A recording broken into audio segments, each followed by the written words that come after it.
Hello, everyone. Thank you for tuning into this video. Yeah, so the Devils had the same fate as yesterday, losing the game, but much closer, 3-2, to the Washington Capitals at Prudential Center on Sunday afternoon. And yeah, it was basically sort of the same as yesterday. The first period in the last two games were different from yesterday and today, but they still didn't start off very well. Yeah, the shots were close in this game, but it really kind of didn't resemble the way that the game went, to be honest with you. It was the Capitals held most of the possession in the first period and didn't do anything in the second and third. So, I mean, the shots are kind of meaningless to look at. So before the game even started, the Devils just had to start beef with me by saying, oh, yeah, Mackenzie Blackwood is going to play, even though yesterday I said, maybe Aaron Dell should get more games. No, screw you, Sean. And looking at that, it kind of made me think about all of the things that I didn't like about Lindy Ruff. Now, I'm not saying Lindy has been a horrible coach or anything like that. He's been far from perfect with the kind of roster he's dealing with at this point.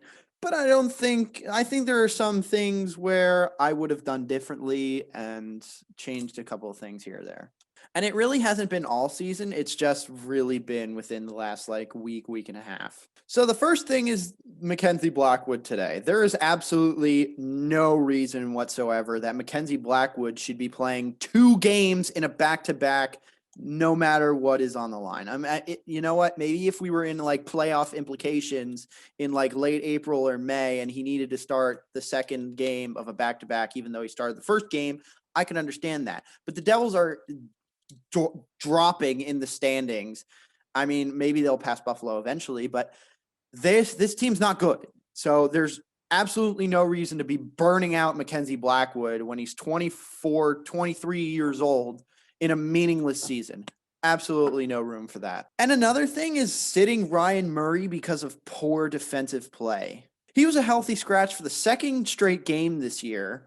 And if you want to bench Ryan Murray for poor defensive play, why the hell is PK Subban playing? Please explain to me that. I would argue, being that Murray usually plays against the top guys, his numbers wouldn't be great. And not to mention, he plays with PK. But if you're going to do this to Murray, you got to do this to PK as well. It's just completely unfair. And something that kind of irked me just a couple of games ago is when he tried to split up Palmieri and Janssen when they were like making plays and clicking. I understand you want to try and balance out the lines, but you need to keep those two together when they're playing at the highest level they have been all season. Like, I'm not saying Lindy has been a bad coach at all. I actually kind of like him. But there have definitely been situations where I'm like, what are you doing, dude? And just another thing I've started to kind of notice lately that maybe other people don't really notice as much, or I just don't see much about it. I'm getting very fed up with Nikita Gusev and Sami Vatanen. The fact we were even excited for Sami Vatanen in the first place, man, he's letting us down. I should have been more careful at the beginning of the season when we signed Sami Vatanen, how excited and eccentric I was, and feel like I hyped him up way too much because Sami Vatanen really is not that good. Other than being a power play specialist, he's pretty useless, and he's not even playing on the power play. Just a couple of situations that I noticed from him. He makes more bad plays than good. He got caught in the 2-on-1 with Wilson and Backstrom, and he tried to split up the pass, but was just absolutely caught puck watching Backstrom, and he still got the pass off. Or he was puck watching Wilson, and he still got the pass off to Backstrom, and he scored.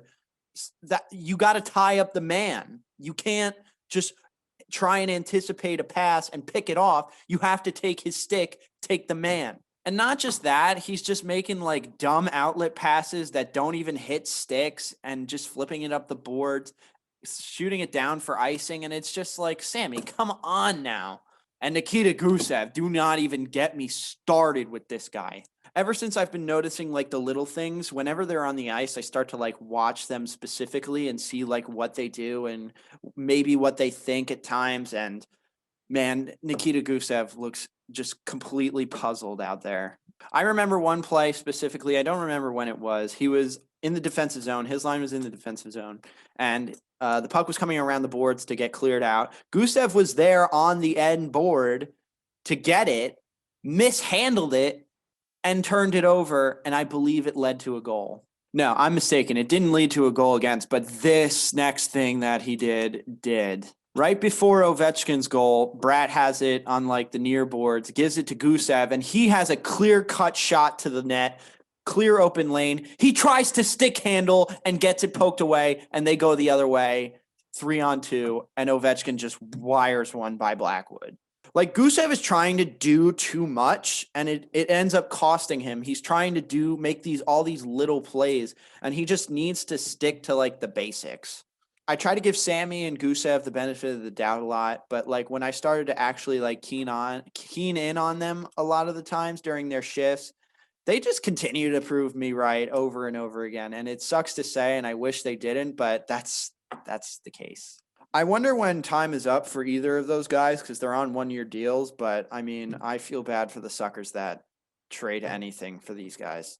It's a shame because we know Nikita Gusev has skill, but he makes dumb decisions. That's the story of this team. Just dumb decisions day after day. Like, come on. Dumb decisions and bad fundamentals with this team. It's like you can't clear the puck out of the zone. You can't make clear, crisp, tape-to-tape passes. Decision-making is constantly a problem with this team. No wonder they turn the puck over so much. They're top 10 in the league in giveaways. No wonder.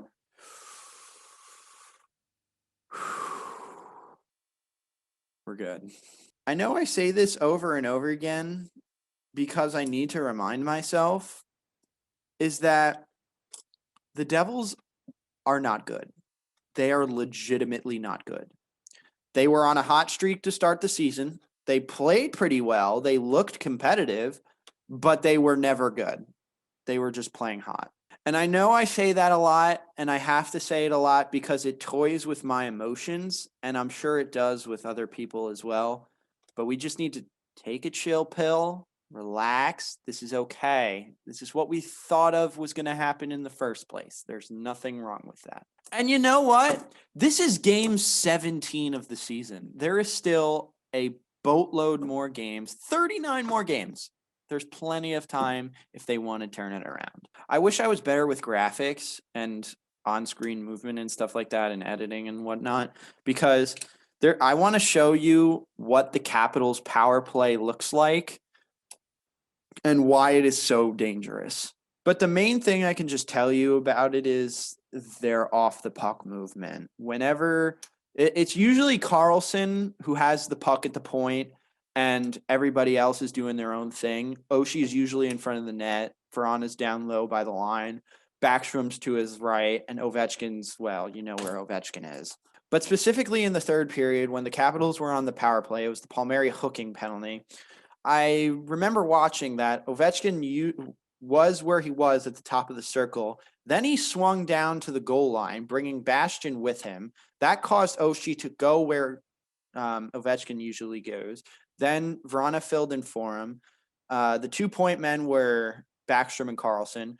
Carlson moved to sort of where Vrana was, like in the middle of the circle. And Carlson stayed went somewhere in the vicinity of where Backstrom went. And just by moving guys around who don't have the puck, it just causes even more confusion for the defending team when they're not good on the penalty kill anyway. You just do that, and yeah, they're completely like brainless. Because I remember Bastian shadowed Ovechkin, and then when Oshie moved, Kulikov moved with him, causing Vatanen to choose whether to go to Backstrom or Vrana in front of the net, and it caused havoc, and it's shocking they didn't score on it. They took 3 penalties in this game. Luckily, it didn't hurt them, but man, they still just do not understand they can't take penalties. Something I saw on Twitter that I actually agree with that I didn't notice myself. Shout out to Pucks and Pitchforks on Twitter. This team has grade A chances, pretty good chances even, and can't hit the net. Like, they never hit the goalie, never hit the post, nothing. No shots on net. A common culprit of this is who else but PK Subban, just wiring slap shots 50 feet above the crossbar. Reminds me of Devils legend Eric Jelena, who is somewhere in Europe. I wish PK Subban could be there right now.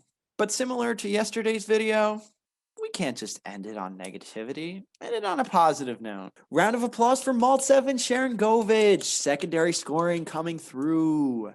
The penalty kill didn't give up a goal today. Yes, round of applause. Shout out Elaine Nazardine. They played decent enough to win in the second and third period, just couldn't get the goals. Yay.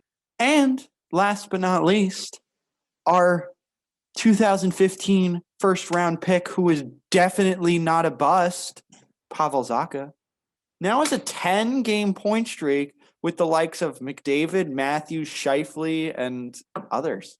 Bro, I'm telling you, they won because of John Carlson's dump truck of a butt. At the end of the game, the Devils were like surging with like literally less than 10 seconds left.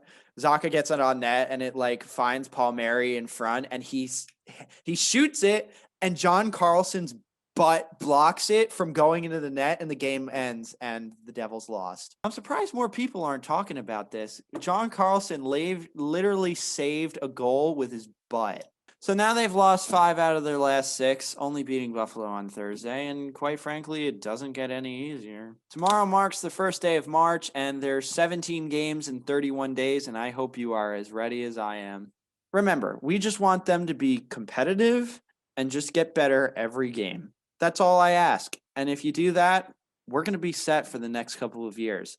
Short-term loss is long-term success. And I'm not necessarily saying tank, but if we have to lose games 4-3, 5-4, 3-2, and we're playing close and probably should have won some of these games, I'm cool with it. So yeah, that'll do it for this video. Thank you very much if you decided to stay the whole time. Not only should you like and subscribe, but you should also comment for what you thought of the video, what you thought of the game, and other things you want to see going forward. Don't forget to check out the Twitter page at IceNJD. I'll put a link in the description so that you could just follow it right away and make it easy for you. Don't forget, if you want to donate to Cory Schneider's GoFundMe, I will have the link in the description below.